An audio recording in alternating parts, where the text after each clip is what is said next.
ಕಾಂಗ್ರೆಸ್ನಲ್ಲಿ ಮುಂದುವರೆದಿದೆ ಖಾತೆ ಹಂಚಿಕೆ ಕಗ್ಗಂಟು. 13ರವರೆಗೆ ಖಾತೆ ಹಂಚಿಕೆ ಆಗೋದು ಡೌಟಾ ಅನ್ನುವ ಪ್ರಶ್ನೆಗಳು ಕೂಡ ಇದ್ದಾವೆ. ಕಾಂಗ್ರೆಸ್ನಲ್ಲಿ ಖಾತೆ ಹಂಚಿಕೆ ಕಗ್ಗಂಟು.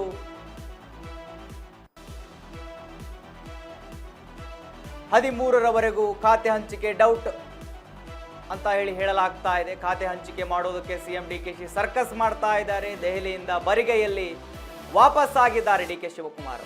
ಖಾತೆ ಹಂಚಿಕೆ ಫೈನಲ್ ಆಗದ ಹಿನ್ನೆಲೆ ತಲೆನೋವಾಗಿದೆ ಡಿಕೆ ಶಿವಕುಮಾರ್ ಅವರಿಗೆ. ಖಾತೆ ಹಂಚಿಕೆ ಆಗದ ಹಿನ್ನೆಲೆ ಕ್ಯಾಬಿನೆಟ್ ಮುಂದೂಡಿಕೆ ಆಗಿದೆ. ಬುಧವಾರ ನಡೆಯಬೇಕಿದ್ದ ಸಚಿವ ಸಂಪುಟ ಸಭೆ ಗುರುವಾರಕ್ಕೆ ಮುಂದೂಡಿಕೆ ಆಗಿದೆ.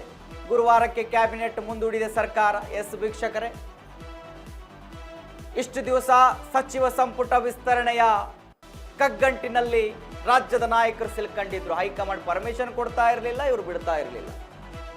ಈಗ ಖಾತೆ ಹಂಚಿಕೆ, ಯಾರಿಗೆ ಯಾವ ಖಾತೆಯನ್ನ ಕೊಡಬೇಕು, ಯಾರಿಗೆ ಯಾವ ಖಾತೆ ಕೊಟ್ಟರೆ ಸೂಕ್ತ, ಹೈಕಮಾಂಡ್ ಯಾರನ್ನ ಆಯ್ಕೆ ಮಾಡಿಕೊಳ್ಳುತ್ತೆ, ಒಳ್ಳೆ ಒಳ್ಳೆ ಖಾತೆಗಳಿಗೆ, ಪ್ರಭಾವ ಖಾತೆಗಳಿಗೆ ಯಾರನ್ನ ಆಯ್ಕೆ ಮಾಡುತ್ತೆ, ಇವೆಲ್ಲವೂ ಕೂಡ ದೊಡ್ಡ ಕಗ್ಗಂಟಾಗಿ ಮತ್ತು ಕಬ್ಬಿಣದ ಕಡಲೆಯಾಗಿ ರಾಜ್ಯದ ನಾಯಕರಿಗೆ, ರಾಜ್ಯದ ಕಾಂಗ್ರೆಸ್ ನಾಯಕರಿಗೆ ಬಹಳ ತಲೆನೋವಾಗಿ ಹೋಗಿದೆ. ಇವಾಗ ಹೈಕಮಾಂಡ್ ಒಪ್ಪಿಗೆ ಇನ್ನೂ ಕೊಡ್ತಾ ಇಲ್ಲ, ಮುಂದೂಡ್ತಾನೇ ಇದೆ. ಬರಿಗೈಯಲ್ಲಿ ವಾಪಸ್ ಆಗಿದ್ದಾರೆ ಡಿ ಕೆ ಶಿವಕುಮಾರ್ ಅವರು. ಸೊ ಮುಂದುವರಿತಾನೇ ಇದೆ. ಯಾವಾಗ ಯಾರಿಗೆ ಯಾವ ಖಾತೆ ಸಿಗುತ್ತೆ ಅನ್ನೋದು ಇನ್ನೂ ಸ್ಪಷ್ಟವಾಗಿಲ್ಲ. ಡಿ ಕೆ ಶಿವಕುಮಾರ್ ಅವರು ದೆಹಲಿಯಲ್ಲಿ ನಿನ್ನೆ ಚರ್ಚೆ ಆಗಿದೆ, ಚರ್ಚೆ ಮಾಡಿದ್ದಾರೆ ಹೈಕಮಾಂಡ್ ನಾಯಕರೊಟ್ಟಿಗೆ. ಆದರೂ ಕೂಡ ಒಂದು ಅಂತಿಮ ನಿರ್ಧಾರಕ್ಕೆ ಬರೋದಕ್ಕಾಗಿಲ್ಲ. ನೋಡ್ಬೇಕು ಏನಾಗುತ್ತೆ, ಯಾರಿಗೆಲ್ಲ ಯಾವ್ಯಾವ ಖಾತೆಗಳು ಸಿಗ್ತವೆ ಅನ್ನೋದು ಬಹಳ ಕುತೂಹಲ ಇದೆ. ಸದ್ಯಕ್ಕಂತೂ ಡಿ ಕೆ ಶಿವಕುಮಾರ್ ಅವರಿಗೆ ದೊಡ್ಡ ತಲೆನೋವಾಗಿ ಹೋಗಿದೆ.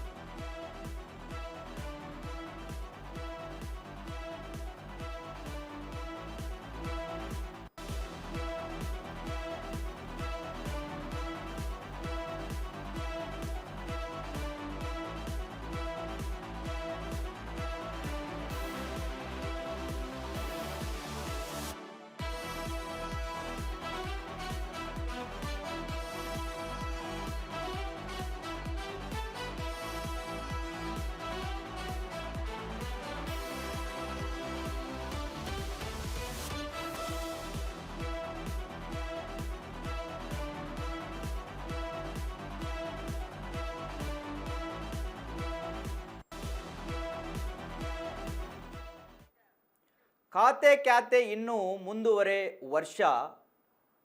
ವರ್ಷ ನಡೆಯುತ್ತೆ. ವಿಧಾನಸಭೆ ವಿಪಕ್ಷ ನಾಯಕ ಆರ್ ಅಶೋಕ್ ಹೇಳಿಕೆಯನ್ನು ಕೊಟ್ಟಿದ್ದಾರೆ.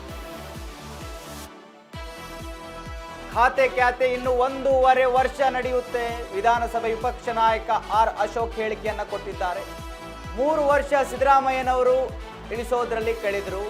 ಸದನದಲ್ಲಿ ಈ ಸರ್ಕಾರಕ್ಕೆ ನಾವು ಬಿಸಿ ಮುಟ್ಟಿಸ್ತೇವೆ.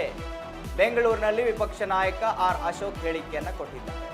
ಯಾವ ವಿಚಾರಕ್ಕೆ ಸಂಬಂಧಪಟ್ಟ ಹಾಗೆ?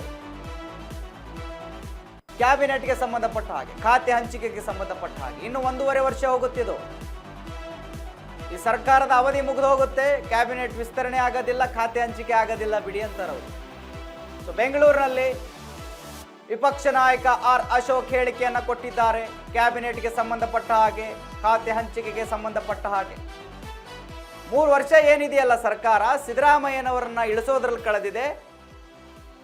ಇನ್ನು 1.5 ವರ್ಷ ಖಾತೆ ಹಂಚಿಕೆಯಲ್ಲಿ ಹೋಗುತ್ತೆ ಅಂತ ಹೇಳ್ತಾ ಇದ್ದಾರೆ ಅವರು. ಎಸ್ ಮಾತನಾಡಿದ್ದಾರೆ ಆರ್ ಅಶೋಕ್ ಅವರು, ಕೇಳಿಸ್ಕೊಂಬನ್ನಿ.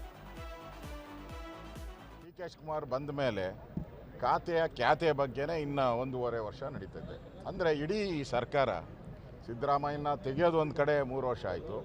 ಈಗ ಕ್ಯಾತೆಯಲ್ಲಿ ಎಲ್ಲ ಕಾಂಗ್ರೆಸ್ MLAಗಳು ಸರ್ಕಾರದ ವಿರುದ್ಧ ಧ್ವನಿ ಎತ್ತಿ ಹೋರಾಟ ಮಾಡ್ತಾ ಇದ್ದಾರೆ. ಡೆಲ್ಲಿಗೂ ಹೋಗ್ತಾ ಇದ್ದಾರೆ. ಬೀದಿಗಳಲ್ಲಿ ಪ್ರೊಟೆಸ್ಟ್ ಆಗ್ತಾ ಇದೆ, ಬಂದ್ಗಳಾಗ್ತಾ ಇದೆ, ಧಮಕಿಗಳಾಗ್ತಾ ಇದೆ. ಇಷ್ಟೆಲ್ಲ ಆದರೂ ಕೂಡ ಈ ಸರ್ಕಾರ ನಾವು ಭ್ರಷ್ಟರಲ್ಲ ಅಂತ ಹೇಳಿದ್ರೆ ಯಾರು ನಂಬ್ತಾರೆ? ಇದು ಭ್ರಷ್ಟ ಸರ್ಕಾರ.